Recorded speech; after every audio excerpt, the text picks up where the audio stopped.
on my mind this morning, and I'm sure this one will be of no surprise to our listeners and our viewers, is the Rural School Bus Program.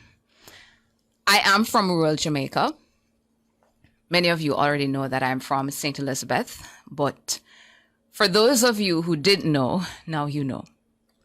So, George, listeners, I'm a proud country girl. Of course. Through and through. That's right. I've never claimed the city. That's right. I've always said St. Elizabeth, one St. Elizabeth, and that will never change. We are you the city. Yes, you're using the city.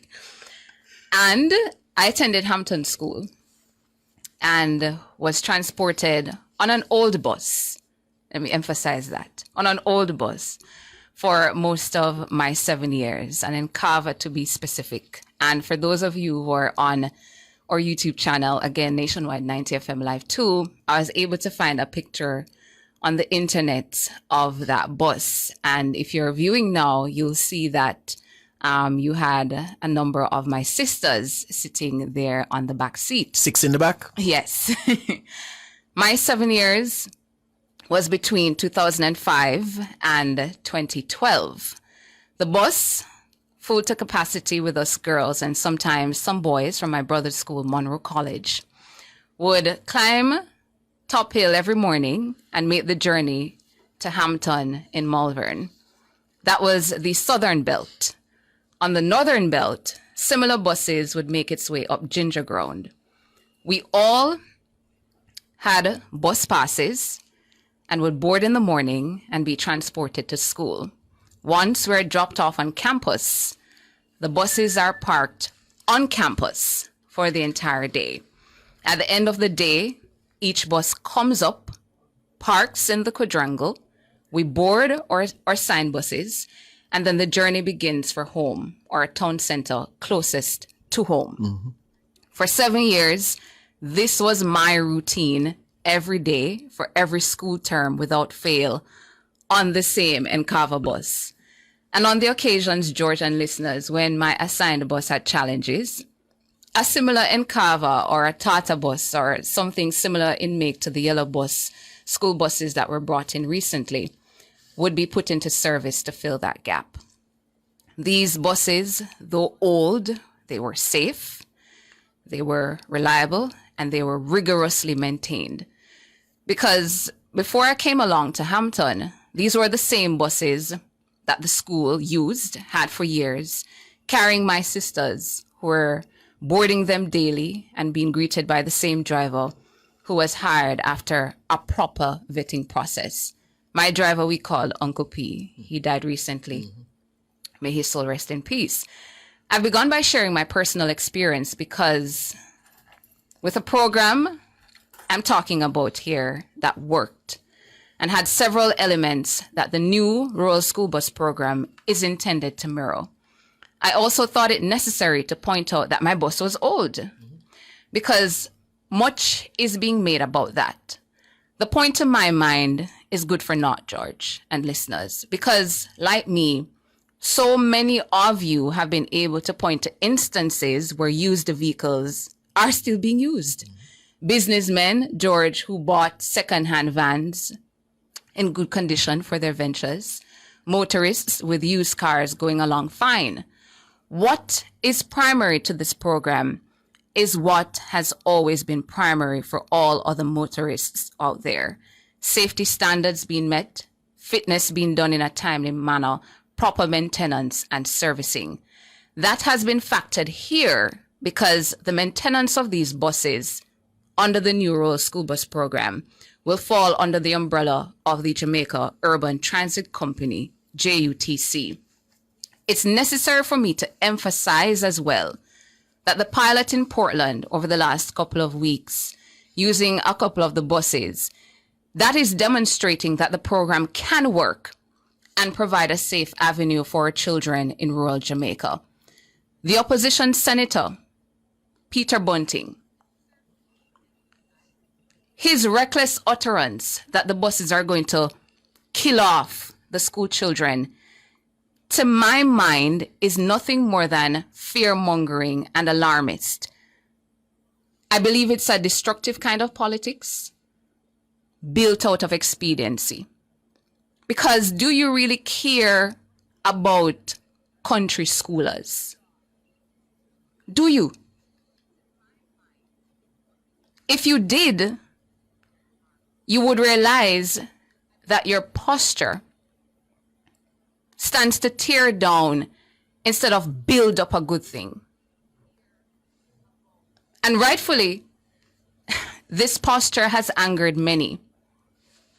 Many George listeners, my viewers, who've experienced the realities of rural transportation, the lap up, being told to sit in a big man lap, having to travel in the trunk of an AD wagon or AR wagon, as we're hearing now, being left stranded after the taximan said no schoolers. The politicians who come to us rebuking this anticipated program, do you know what that feels like? Do you have any proximity to an issue like this? My peers from other schools have experienced the indignity of traveling in a trunk. But left with no choice, you just have to do what you have to do. Now, I find it hard to believe that the opposition would come to the nation proposing a plan that doesn't advance safety, doesn't advance reliability, or eliminate or minimize chaos. The PNP's plan is to pay taxi drivers to carry the children. They're saying the plan is to begin with 20,000. I want to play the clip again of the opposition leader, the PNP president. Hear it again, him in his own words talking about this alternative. And I see your MP coming with his whole bus plan. These whole buses that he wants to say is going to provide a solution, a transport solution. It's going to be pure problem, I tell you that. Our solution is to empower the taxi drivers and the bus drivers of Jamaica with a subsidy that we will pay them so they can carry the picnic them and you don't have to find all that money. And we're starting with 20,000 families. And as the economy improves, we're going to grow it till we're providing a proper subsidy across the nation to all who need it. And the transport sector, the private operators, the little man, them who have them Pro Box and them have them AR wagon, and they will be the beneficiaries of the money that is going to run for that program. So this is a system that won't have a state operated or won't have state operated units. How will you ensure accountability? How will you ensure monitoring? How will you ensure safety? How will you ensure timely pickups? How do you decide which 20,000 children benefit? How many, to quote the opposition leader, Probox and AR wagon drivers does this plan need? How will you measure that taxpayers' money that you're going to run is being spent for the intended purpose? How?